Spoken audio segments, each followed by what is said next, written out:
Hey everybody, welcome back to the Hip Horse. Tommy D, I got a special guest here with you on the Hip Horse. I got my main man, bloodstock agent, Larry Zap. Larry, how are you? Tommy, I'm doing very well. Obviously, Breeders' Cup week is upon us. Weather at Keeneland, I think that's always the most important thing. Come Breeders' Cup time, the weather in Lexington has been a-okay. Everybody's happy. It was colder this morning, so the Euros are really happy. Just everybody's excited, and what coverage they've been throwing us from TVG and a lot of internet coverage these days. I mean, if you can't get information on these Euros by now, you're never going to find information about European horses because it is so well covered. It's just making our life so much easier. Doesn't mean picking winners is any easier, but it's definitely making our lives that much easier. There you go, Larry. Exactly what you said. You can find all kinds of content out there, and you're listening to us on the Hip Horse here on YouTube. So hit that like, subscribe, ring that bell. Breeders' Cup content here for you. Me and Larry Zapp are going to go through Friday's races here for you real quick. We're going to take a look at it. We're shooting it the day before, guys, so we're right on the gun here. So make sure to take a look here. Larry, first race we're going to take a look is on Friday, Juvenile Friday, race 6. We got the Breeders' Cup Turf Sprint. Your thoughts here for the first race of the day of the Breeders' Cup races? Well, this is an interesting race, Tommy. Where do you start in a race like this? Let's start with the most polarizing horse, and that's the 12 horse, the Platinum Queen. For those who don't know much about her, she's actually run against older horses. This is a 2-year-old filly. They do get a decisive weight break, but she's actually taken on older twice and is coming off a grade 1 win where she hugged the fence at Longchamp. And then that was a straightaway 5/8. So the big question is, can she transfer that kind of form? And she's going to have to take a turn, and she's going to have to do it from the 12 hole. And even though she's got European speed, does she have American speed? And that's what you got to ask yourself. She's kind of a long filly. She actually ran against Highfield Princess 3 back and did not embarrass herself. That horse will be in on Saturday and will be second choice in the Breeders' Cup Turf Sprint itself. So she's kept really good company, beating older. Is she my selection? No, she's not my selection. But she's going to do something in this race. And I don't know if that just means push the speed. But let's go to the other polarizing horse, Tommy, Tyler's Tribe. Great story about this kid, Tyler, who's battled cancer. But let's talk about a horse. I lost track of how many lengths this horse has won its 5 races. They didn't feel they had a proper race. They didn't want to try 2 turns. This is a son of the very hot juvenile sire, first crop sire, Sharp as Tekka. And this horse has been amazing in 5 races. He's mostly running against Iowa breds. He did win an open race. All these races were at Prairie Meadows. But how often do you see a horse like this who's won, 5 races by over 5 lengths, some of them double-digit lengths? This horse likes to go to the lead. They've shown a couple of his grass works, and his second one was way better than his first. They won't put him in company. So it's hard to see how his adjustment has been truly made to the turf. He's by a son of Freud, Sharp as Tekka, so grass is in the pedigree. I think where we're going here, Tommy, is speed on speed, and then you get to the 11 horse, right in between the 12 and 10, Speedboat Beach, Bob Baffert. This horse, you remember closing weekend where we got like some hurricane or tornadoes off the Gulf, and all of a sudden we lost 2 days of turf racing at Del Mar closing weekend. And Speedboat Beach took advantage of it and broke the track record. You don't get too many races at 5.5 furlongs, but he broke the track record at Del Mar first time out, where the track was a lot tighter than normal because it did rain like 24 hours previous. He picks up Pratt, who rode him that day. He lost him to J.J. Hernandez, but he took the turf really well second time out. Speed numbered, people maybe didn't say it was a ridiculously fast race, but I think anytime you go 55-1, you're going pretty fast. And all I've just done for this race is set up 3 horses on the outside all have great race records, all have speed. What does this mean? You've got Sharp as Attack, the 9 horse, who's going to press these horses. And all of a sudden, you got Oxymore, who's cutting back for Chad Brown, the 7 horse. This horse showed speed sprinting on the grass, first time out for Adam Rice, and went gate to wire pretty much second time out. That's more speed. Something's got to give here. I don't know how well you've looked at this race, but I'm trying to create like the scenario. What gives? Wesley Ward's got a filly, the 2 horse, Love Reigns, more speed. We're dealing with a lot of speed here, Tommy D. And you know, a lot of people like myself might lean to the 3 horse, Private Creed. That's going to be my first horse. I'm going to say I've got to use the 3 horse, Private Creed. Winner of 2 in a row. Did lose the Oxymore 3 back, but that was a race where Oxymore controlled the pace. That's not going to happen this time. And the way this horse won at Kentucky Downs, this is an improving son of Jimmy Creed. And Jimmy Creed, for those who don't follow him, he's got Casa Creed in the turf sprint. He's cutting back from a mile. But right now, for me, the horse that has absolutely proven he can finish with other speed in the race and doesn't need to be anywhere near the lead is the 3 Private Creed. I can go a lot of other directions with this race, but I think Speedboat Beach is hard to leave out myself. I'm going to take a stand against the Platinum Queen myself. I just don't think this is the right spot for her to put her speed on display when all she's done is go down straightaways.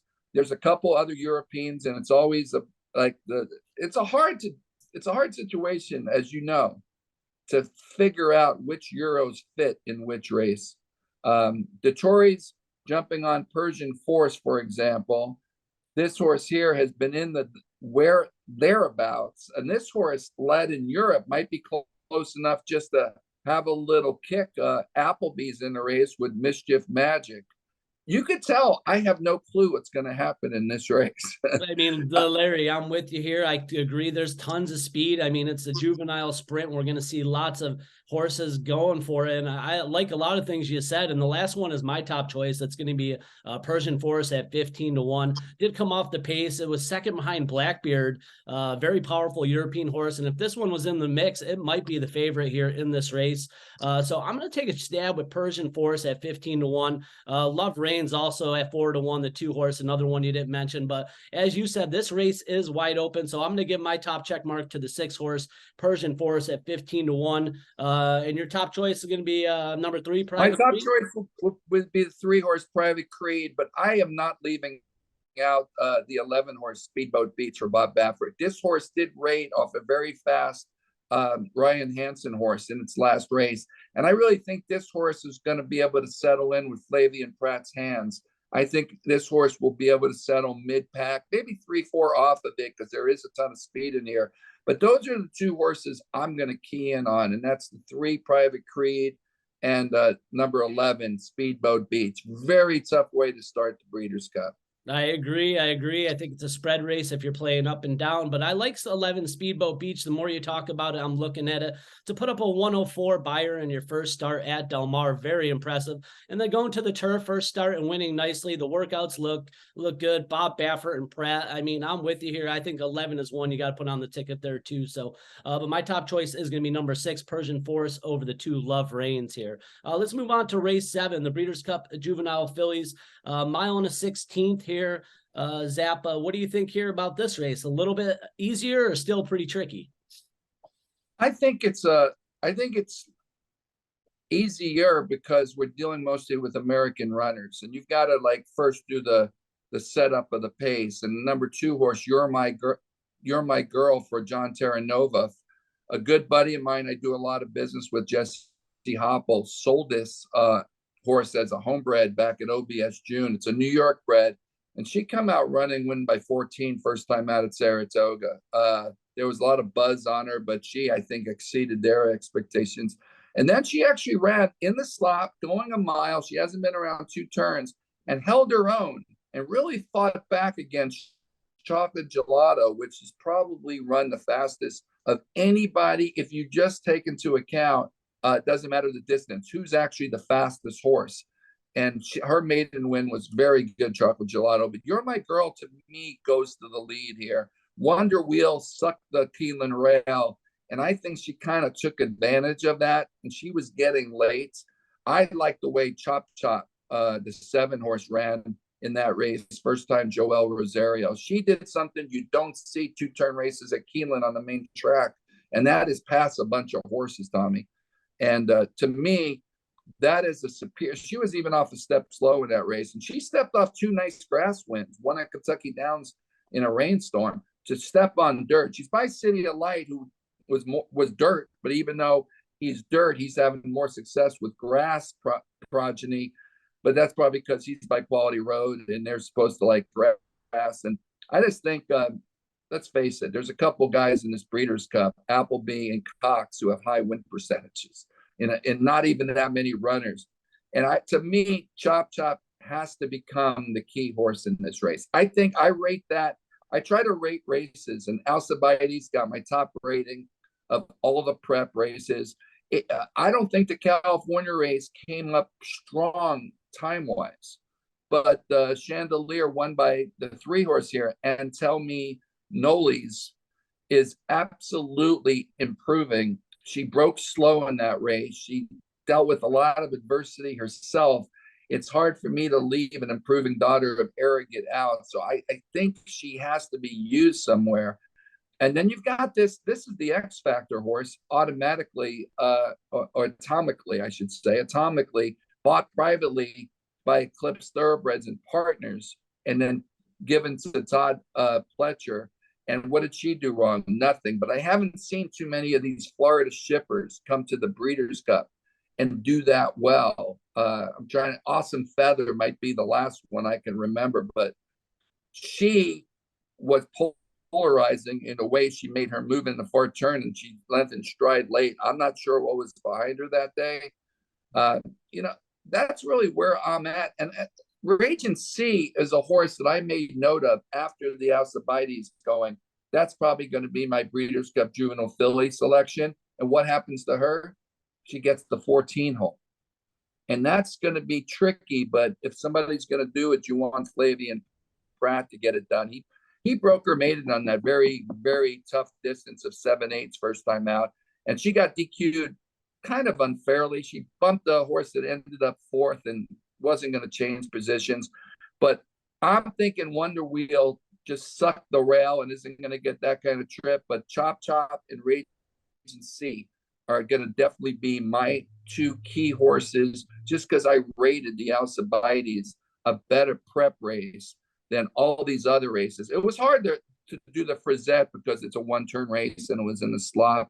And I respect the connections. And Chocolate Gelato, I already mentioned, You're My Girl. But I've got to go with the Keeneland, race over the track. I just thought it was a superior looking race. So I'm going to go those 2 horses as my key 2 horses, and that's the 7 Chop Chop and the 14 Raging C. Nice, Zap. Yeah, nice breakdown of this race. I like this race. I think it's wide open also. My top pick's going to be You're My Girl at 10-1. That's the 2-horse. You mentioned it briefly. And the other one I wouldn't leave out is the morning line favorite, Chocolate Gelato, doing nothing wrong. Pletcher last time won on the sloppy track, but before the first time that winning on a fast track, really impressively. So I kind of like Chocolate Gelato a little bit as morning line 7-2, but I think there's a lot of value in this race. Let's move on to race 8, the Breeders' Cup Juvenile Fillies, 1 mile. Who's your top selection here? Well, I talk about rating races, and there are a couple key races to look at this race. And one was the Natama, and that was won by a maiden that day. That's the race at Woodbine. It's a 1-turn race. Last call, daughter of the English Channel, put it all together after having a little trouble in her previous races. She picks up the Tory. She's a very juicy 20-1 in the morning line. She beat Cairo Consort, who's right inside of her here. And the morning line guys not being kind to these Woodbine shippers, but they're picking up the Tory, they're picking up Rosario, and even the other one, G. Laurie.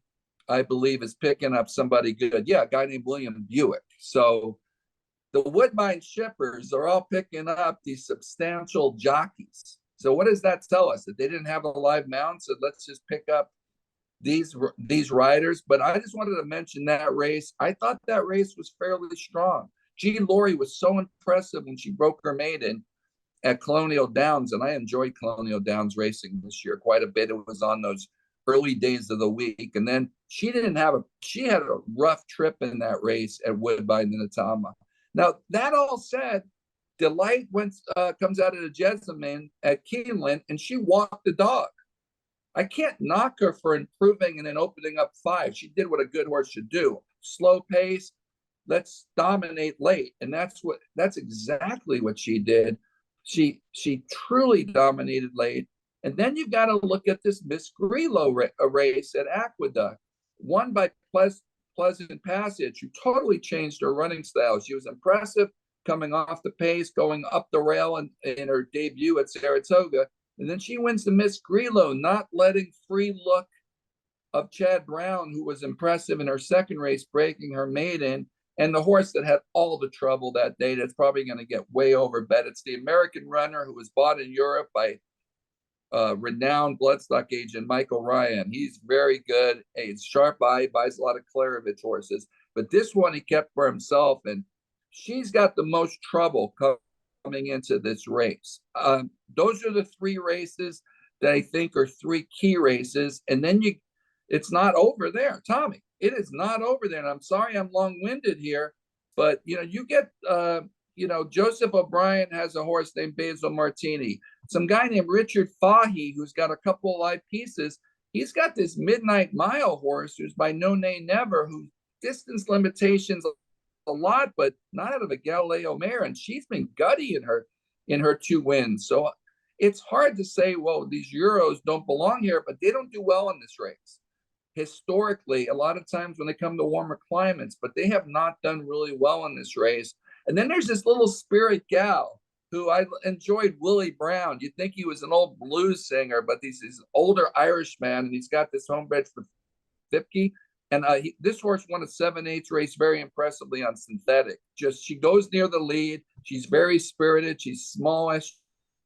So I'm telling you, top to bottom, very impressed. And D'Amato brings in the one California horse, Comanche Country. Don't think she's been beating anybody. That all said, you always want me to, you know what? Why don't you tell me your top couple picks? I kind of laid out each prep race and the Euros, but I will follow you up. Who do you like in this very wide open Breeders' Cup Juvenile Filly turf? Well, Zap, I'm writing down horses I didn't even have on my list that you mentioned. So that shows how deep this list is. I mean, I think if you're going to spread in a race and you're going to try to hit a pick 5, this might be an all race. I think it's very challenging. I had number 9, Delight, on top here. For Jonathan Thomas, Luis Saez aboard there. Like you said, that win at Jessam at Keeneland, very impressive to me. So I really like that one. And then I did mention number 5, Pleasant Passage, was the other one that I thought had a good chance, with Claude McGahee winning 2 in a row, winning on a yielding turf course, winning on a firm course. If it gets a fast course, this horse, this 2-year-old filly might even be better. So I do like the 5 Pleasant Passage. So I think my top 2 would be number 9, Delight, and number 5, Pleasant Passage. But I mean, I can name off 3 or 4 more at least here, just like you did. Yeah, and I didn't even mention Aidan O'Brien with Meditate, who's got the most races of anybody in the field. And she actually lost to a well-thought-of horse named Lazoo last time. And she's got Ryan Moore. And that's how crazy this is. But I'm going to stick with the trend. And the trend says North American runners do better in this race. The horse I'm going to as my key horse, I'm picking Flavian Pratt quite a bit early on Friday. And that might continue. And we know who he rides in the Classic. But number 4, Free Look. Couple of factors here besides the pedigree that I love, Tap It Out of Medaglia Mare.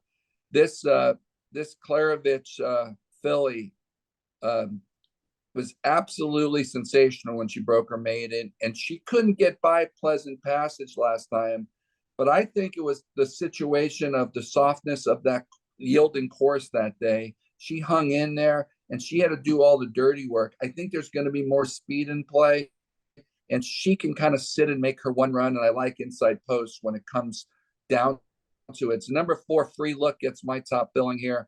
After that, just because the Tory 20-1 last call, I'm going to use those two horses inside of Free Look, 2 Cairo Consort, who kind of had a wait for room last time in that common race with last call, but I'm going to go 4-3-2, and that's on a ticket that I'll key those horses. But I think you might be onto something with going really deep in this race, because this race, I'm leaving out G. Lori, who comes out of that same common race, and she's by Oscar Performance, and I'm excited about him as a young stallion. Really nice race. Just if you're playing those late pick 4, pick 5, you might want to really spread the race. But let's go for me 4-3-2, trying to keep it more concise. There we go. Juvenile Fillies. I like it. Chad Brown, is going to be in the mix with the Fillies on the turf, no matter where they are. Always got to take a look at that. And to Meditate, I did have Meditate on the board, morning line 4-1 here. My concern is that he's going to be going to 2 turns. Never done the 2 turns before. Always sprinting over in Europe. So that's always got to be a little bit of question. Obviously, Aiden O'Brien, he hasn't had much success here, but he did have really good success last time the Breeders' Cup was in Keeneland, Zap. So he's going to get back on that run again. But let's get on to race 9, the Breeders' Cup Juvenile, mile and a 16th. This one, there's a big favorite here. Everyone's talking about number 3, Cave Rock. Can Cave Rock be beat here, Zap, in race number 9? I ran into Mike Welsh. I was at Lexington last week at the Phasic Tipton sale, and I ran into him at Malone's. He was having dinner with a big shot at the Breeders' Cup, Jim Gullickson, and these are sharp guys. And I asked them, I said, "Have you seen? When was the last time you seen such a brilliant 2-year-old that has not only been brilliant early, but then carried its speed?" And we both kind of hunkered down. I think we came up with Uncle Mo. I mean, that was probably the last brilliant 2-year-old. Because you got to remember, Farrell didn't make the Breeders' Cup, and there are other 2-year-olds that didn't go all the way. But this horse here, all 3 races, unbelievable. The horses looked even better out of the last race, the way it worked at Santa Anita and pulled away from an entry mate, and the way it's galloped at Keeneland, and just the way the horse is leggy, balanced. I mean, he's so deceptive. I've only stood next to him one time, and I couldn't believe how much there was of him. He just checks all the boxes. He drew well.